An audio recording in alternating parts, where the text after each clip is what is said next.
Comment, like, share, subscribe. Thank you. Now let's take a look at signings with Pirates going to the next season, 2025-2026 season of the Betway Premiership.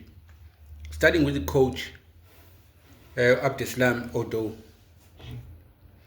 Abdeslam Odo unamalokhunjana ama-element amabili esingaqaphela kakhulu yena, looking at what he did with Nemoromo Gallants a couple of months ago. I think 3 to 6 months khona lapha kwi Meromo Gallants ofika waye-reviver, then yabukeka i-team enga-challenge any team ekhona lapha ku-Betway Premiership, and lokho kufakazela ukuthi iyakwazi ukudla i-Pirates yaphinde yadla i-Chiefs kwi-Betway Premiership. Yasinokha out i-Pirates kwi-Nedbank Cup semi-final.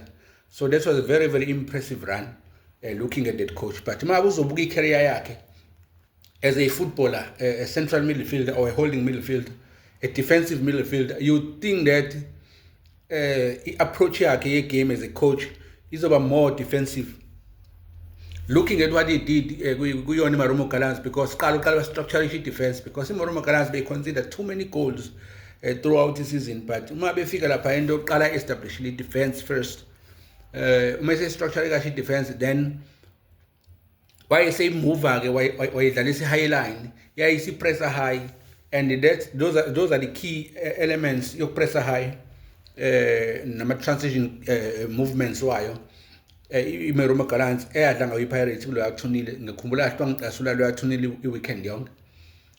Funny thing is lapha ngathi ngibethile ithi lamlaliswa ile game kuphela ukuthi i-Pirates ilose ile game, so I was very, very upset indaba yokuthi i-Pirates yalusa ile game. But nevertheless, from that moment, from that onset, I took note of this coach Abdeslam Odo. He proved ukuthi he's coach onamava. But Orlando Pirates is a different kind of breed. Whether also a success no man we will never know. But sizobuka ama signings wakhona kwi-Pirates njengamanje, it is confirmed ukuthi they signed to Sihle Nduli, which also is a holding midfield. I think we have a player like him already, Orlando Pirates, which is Makehleni Makaula, who was doing a stellar job in being a shield before he defense, noma ngaphambi defense Orlando Pirates. Makehleni Makaula did a very, very crucial job, a very wonderful job. He is a player that uma bekhona grounding angaba invisible throughout the game, but he makes the team plays, because though he is in shadows, but umsebenzi wakhe mkhulu khona lapho in shadows. But in Sihle Nduli is the same kind of a player, in my opinion. Same kind of a player, but more energy. And the into khona ngoSihle Nduli ukuthi he add numbers going forward. He is that 6 that can also add numbers going forward. He has a good passing game. We has Avela all the time, and also muhle unasi isidlakela. Indoda uyayifaka umkhono nesiphanga iphumela eceleni, which mostly is what we see in defenders the Pirates. Mawuzobuka uSibisi obuka i-TLB, it's what these guys do. They believe in strength. So now Sihle Nduli naye uza nento efanayo, maybe a little bit of pace compared to Makehleni Makaula, but that will also test Abdeslam Odo ukuthi kule variety of our players anawo, because mabe sibuka ku-6 we-Pirates including uSihle Nduli, sekhona uSihle Nduli, Makehleni Makaula, probably to me are the same kind of player, though uSihle Nduli has a little bit more of energy than Makehleni. But in terms of marking and shielding in defense, I think you can choose either of them and put them on the field of play. You are likely to get the same result. Kungebona kuphela khona uCeleb who can play as a 6 and as a 8 foot, bese kuba khona Talente Mbatha. Talente Mbatha is a very, very good player. He's a very, very good player, and I also dala inkinga lapha ku number 6 we-Pirates to banozela number 6, because Talente Mbatha can play as a 6, protective, that shield ye-Pirates abayidlalayo. He can open ama spaces, receive ibhola, uyakwazi ukumaka, uyakwazi ukutracker back, well khahlela ibala mangabe add ama numbers for ama second ball. Sometimes uyakhona ukubreak ama lines ngama-pass, but kufanele ukuthi asebenze kwi-passing game yakhe. If utalent embathe mangase asebenze kwi-passing game yakhe, I think he can be a regular kwi-Orlando Pirates. Mhlawumbe futhi agcine ithatha leya position ka-number 6 kube yakhe eyone kwi-Orlando Pirates, because I believe umfana is talented, une-energy, unejubane. He can cover ama-spaces quickly because une-pace, and also uyakwazi ukudrive ibhola forward. But mase uyakwazi futhi ukukhahlela ibala, i-target uyakwazi ukuyinema, uku-adda for ama-second ball, nokuwawina ama-second ball. Unayo leyo nto because nayo une-strength futhi, but mangase asebenze kwi-passing game yakhe. Akhona ukudlala ama-short passes, akhona ukudlala ama-long passes, ama-diagonal balls, yonke leyo nto. I-passing game yakhe uTalent Mbatha, if mase ayimasterishe leyo nto, he can be one of the best midfielders esinawo la eSouth Africa. Sisuke-ke lapho-ke, uNduli sengimbalile vele amanye ama-signings we-Pirate, but mabe ngibala individually singaba ngezi justice, because already sengishilo ukuthi u-Edan kwi-Pirate i-value aza nayo lapha ku-number 6, it's the same thing uMakhehlana nawo, but a little bit more of energy and a little bit more of pace. Maybe the passing game yakhe is slightly better than uMakhehlane, but nevertheless the same player in my opinion. Then bese kuba khona uSihle Mbuli.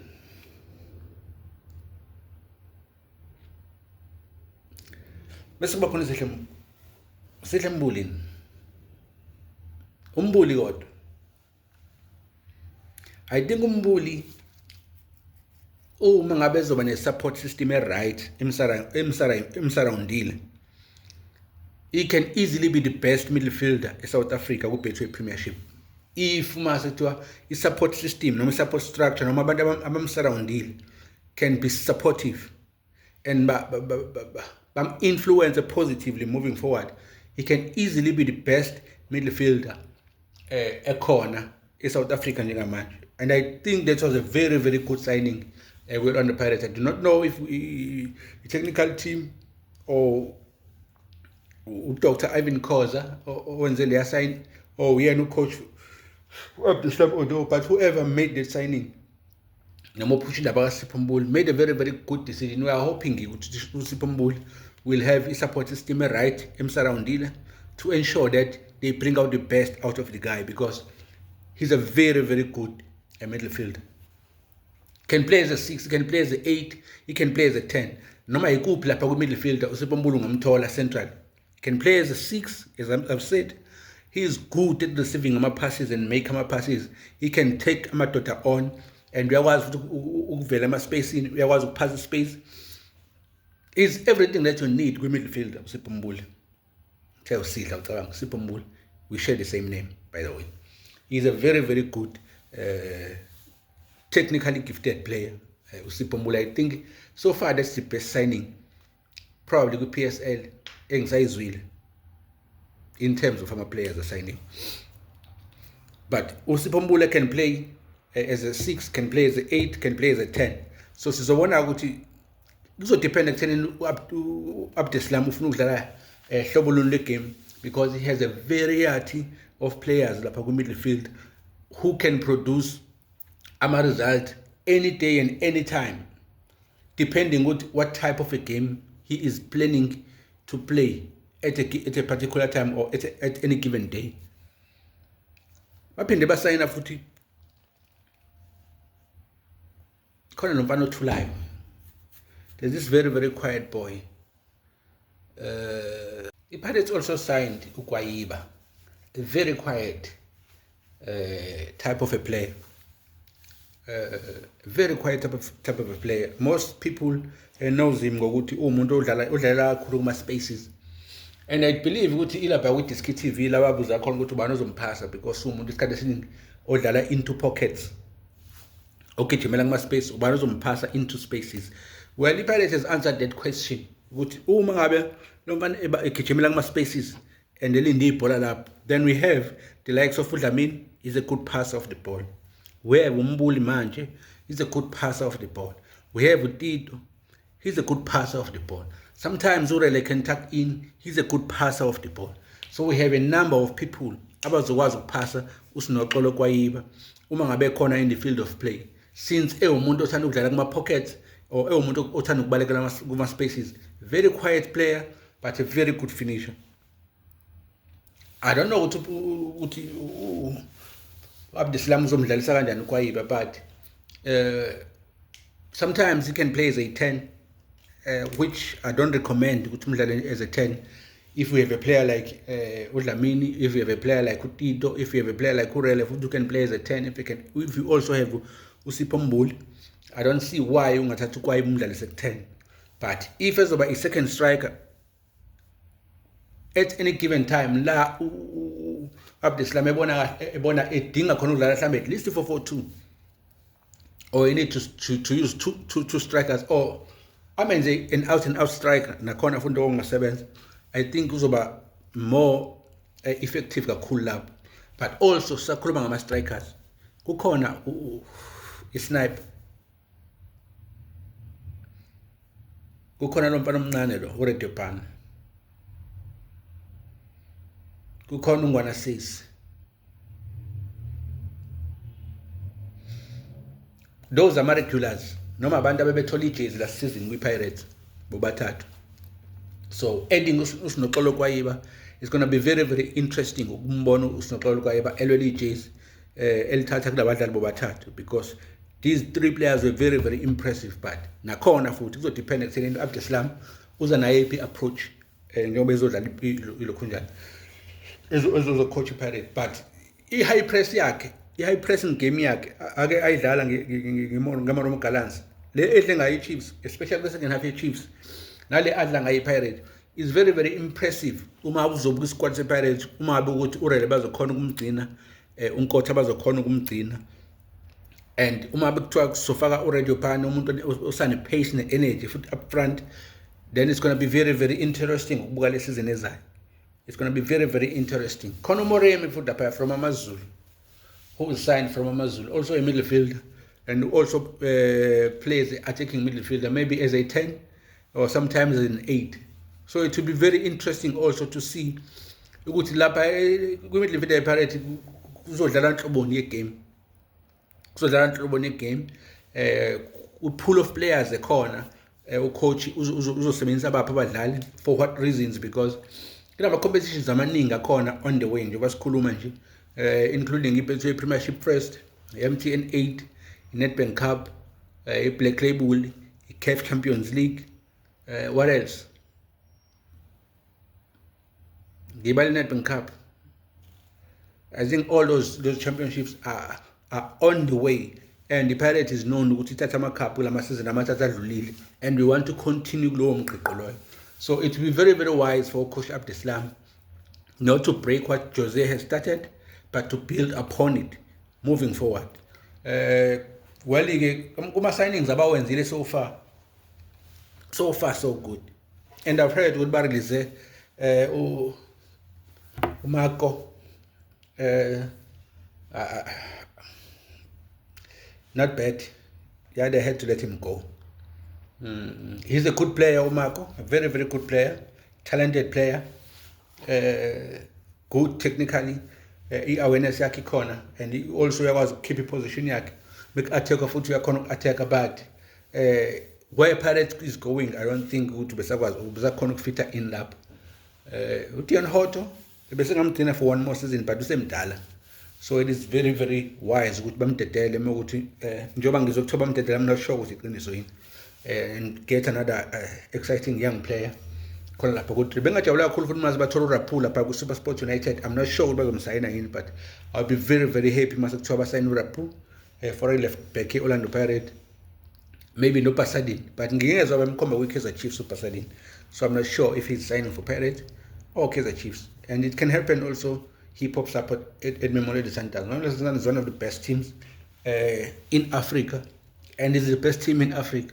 They have proven for at least 8 to 9 seasons that they are the best in South Africa, and also in Africa they are the best. They are all as hope njengamanje kwi-FIFA Club World Cup. We are hoping ukuthi bazowina and continue to the 16 to make us as Africans proud. So we never know ukuthi uPasadena uzo end up ekuphi, but uma bese ukhona leso sayina ekhona, then kudos to the boy. He's a good player, a ball player. Awareness yakhe sharp. He's a good passer of the ball. Uyazivela in my spaces. So if ufuna kwakhe isquad is strong, you can build a cornerstone ngofaka sibasadini lapha ku-left back. I'm not sure in Pirates of Sena, but there are some youngsters I got to communicate DDC, very, very exciting corner lapha kwi-left back position. So we are hoping with mhlawumbe bazoqhubekela Obafana and maybe a signing or two as the season moving forward or before the season. Noma nge-opening window ka-January, we will never know, the time will tell. Who else I'm forgetting who's been signed by Pirates or who's been let go? Number 2, Thabiso Monyane has been let go also. Well, the competition in kakhulu lapha kwi-left back, right back, I mean. Bekuyena Thabiso Monyane, ku Thabiso Lebitso, ku the guy from Maritzburg United, Ubandile Shandu, ku Ndlonzi. There was a number of players lapha, so the competition very, very, very high. Though Thabiso Monyane is not a bad player, he's a very, very good player. Very, very good in tracking back. Awareness yakhe, and we are seeing some numbers going forward. But the competition base kakhulu, maybe it's very, very wise with Bamtetelile, and I hope uzokwazi ukuthola team lezo dlala khona because he's talented, still young, he needs to play. So ukhlala kwi-Pirates engasadlali, it doesn't make sense for him as a player. Financially maybe ngayenza sense because he's still getting paid, but Joe Ngadala is a young player who has dreams also beyond Orlando Pirates, better with a team where he can play and see his career to the full potential, because I believe he's on his prime. And who else is let go? I'm not sure. I will have to check and verify my facts first before I come here and speak. But again, Sipho Mbula is on his prime. He's on his prime again. We emphasize a lot. Sipho Mbula, if he can get his support system right, lapha kwi-Pirate, njoba manje ekwi-prime yakhe, he can easily be the best midfielder in South Africa ezoba khona. So I am hoping ukuthi lapha kwi-Pirates they will have indlela yokum keep her in check to make sure that we get the best out of him. Kwenza sure ukuthi ne-support system right eduze kwakhe, influencer positively moving forward, so that he can see his career reaching its heights njoba manje ekwi-prime yakhe, and emva kwala ukudecline vele. So he has to make sure that njoba na 31, I think na 31, and he is at his prime, so he needs to make sure that whatever happens at Pirates, he hits the ceiling, so that whatever happens afterwards, then he'll pride himself on the achievements that he has throughout his career, with the Sundowns, with the Pirates, with the other teams that he played for. But we are hoping we're going to have a very beautiful season ahead. We're just hoping to coach Abdeslam Odo. He's going to be a good coach, because he's going to be a key man in terms of making sure the Pirates continue where it left off last season moving forward and challenge the Sundowns for a Betway Premiership championship. So I think that's all for today. We'll check again on my other signings. Maybe Kaizer Chiefs and all the Sundowns. But this was the Pagania. Amabhakabhaka amnyama abagebhula umhlaba kamasipala ngenkani bawenziwa. Siyabonga. This is nevertheless podcast, nevertheless commentaries. If you watch this video till this far, please comment, share your comments, like, and please do subscribe. I do need those numbers. What I'm doing here, I'm doing it for the people, and I need people's support to make this, to see this moving forward, or to see this going forward. Like, comment, and subscribe. I will see you on the next one. Thank you.